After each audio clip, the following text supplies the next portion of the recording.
To create smooth edits while editing audio regions in Pro Tools, you should utilize fades and crossfades at most region beginnings and endings. Fades and crossfades are used to prevent pops, clicks, and sudden changes in sound at region boundaries, as well as to smooth transitions between regions and create special audio effects. Let's listen to where we need to apply some fades and crossfades. I'm going to start by playing into this region here, and you're going to hear a click right at the very beginning. It's kind of minor, but listen for it again here.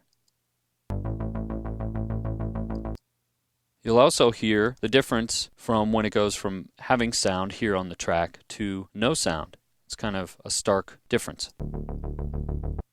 We can use a fade in and a fade out here to go from 0 volume to full volume on the track. And then back here, full volume down to 0. Let's look at where we would need a crossfade. Between these two regions, you're going to hear a big click pop. Let's listen to that again. Those little clicks or pops or whatever you want to call them are a no-no for editing. We want to smooth those out with fades and crossfades. So let's zoom in on this first area right here and create a fade in. Now the reason why we need to create a fade in, you can see it right here. Click pops happen when the waveform is not at the 0 amplitude crossing point at the region boundary. Right here we can see that it is definitely not on the 0 crossing. Now the 0 crossing is this vertical line that runs right down the center of the track. On that line, there's technically no amplitude to the waveform, so it has no volume. But when it's not on that line, then it does have volume. So if the waveform at the beginning of the region is not on this line, then you'll most likely hear a little click pop when the audio jumps from 0 amplitude to a higher amplitude. So let's create a fade in to avoid that. With the selector tool, I'm going to select this area, and then I'll go to Edit, Fades, Create Fade. We get the Fades dialog box. Now you can also use the Command plus F for Mac or Control plus F in Windows to open the Fades dialog box. In the Fades dialog box, we can see the curve that's going to be applied to the fade in of the region. And you'll see how the actual waveform gets affected here. And we can change this shape if we go to the S curve, or we can set a different curve here. In fact, if we go to Standard and click and drag, we can make our own curve. I'm going to go with this one and hit OK. And you'll see how the actual waveform is affected by what I just put in here as the fade. Now let's have a listen.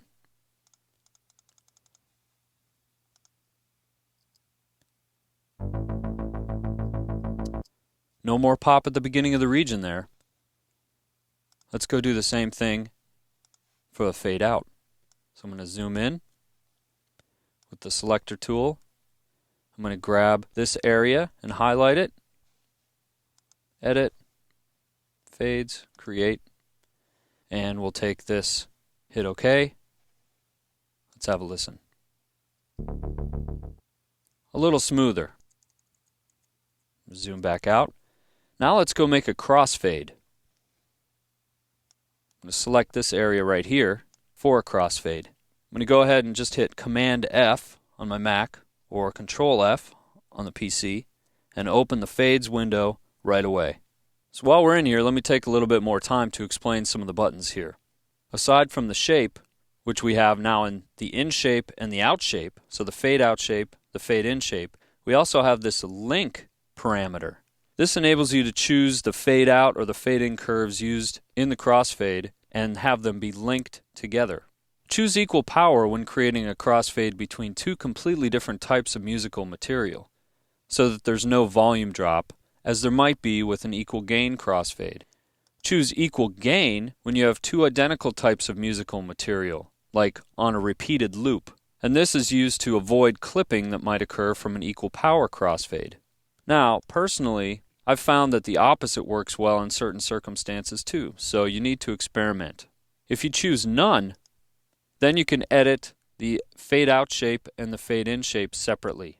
In this case, if I press Alt in Windows or Option on a Mac, while dragging, I can edit the fade in section of the crossfade, like this.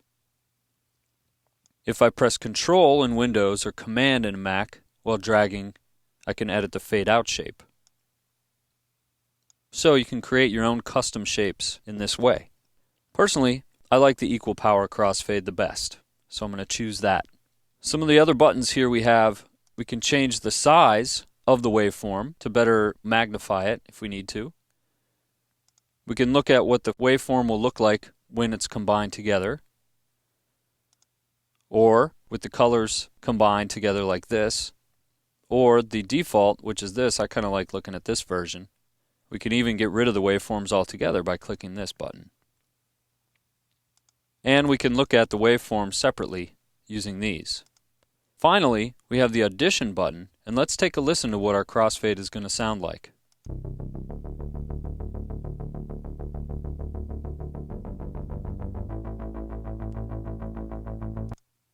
Now that's no good. There was a lot of overlap. You could hear two tracks playing at once during this part of the crossfade. So what that tells me is that we need to make our crossfade shorter. So let's cancel this and zoom in on the region boundary. Now I'm going to show you the quickest way to make a crossfade. Let's select the Smart tool, and with that we can just mouse down to the bottom part of the track at the region boundary, and you'll see the little crossfade tool. If I click and drag, I can create a crossfade just like that. And it will use the default crossfade that you have selected in your preferences.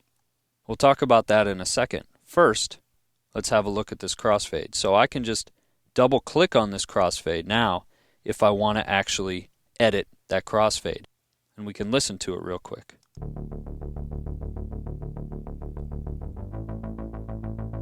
Okay, still a little bit too long. So I can undo that crossfade and create an even shorter one.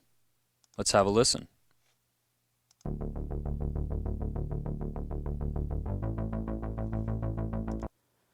That goes by really quick, so I don't know that anybody's going to notice that. We'll keep that. Now, as I mentioned, when you create a fade or a crossfade with the Smart tool, Pro Tools utilizes your fade preferences.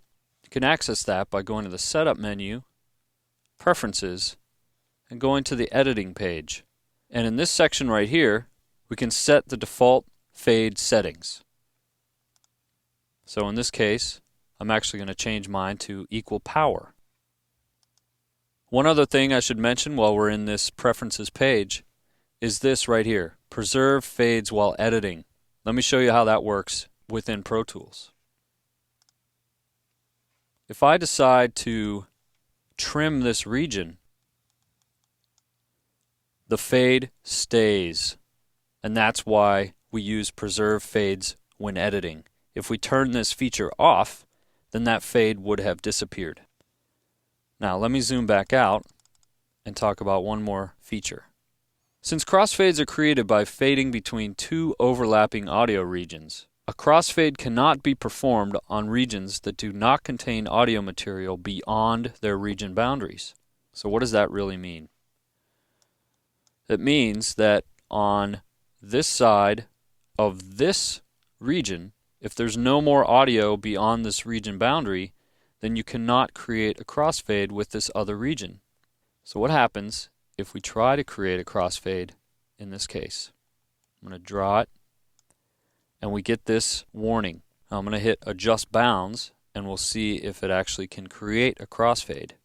And in fact it does, except that it moves it to the left side so that this region can be overlapped with this region. One other thing I should mention is that crossfades and fades are actually written to your hard drive and stored in a folder named Fade Files. That's within your session folder. When you play back your track, Pro Tools reads these files and plays them back from your hard drive. Let's take a look at where they are. Right here we've got a fade files folder, and you can see all the fade files here. They're all WAV files. Now, if you end up losing your fade files or crossfade files, Pro Tools can actually recreate those fade files if they're not present on your hard drive. Fades and crossfades are essential tools for digital audio editing here in Pro Tools. Use them well, and your audio edits will be super smooth.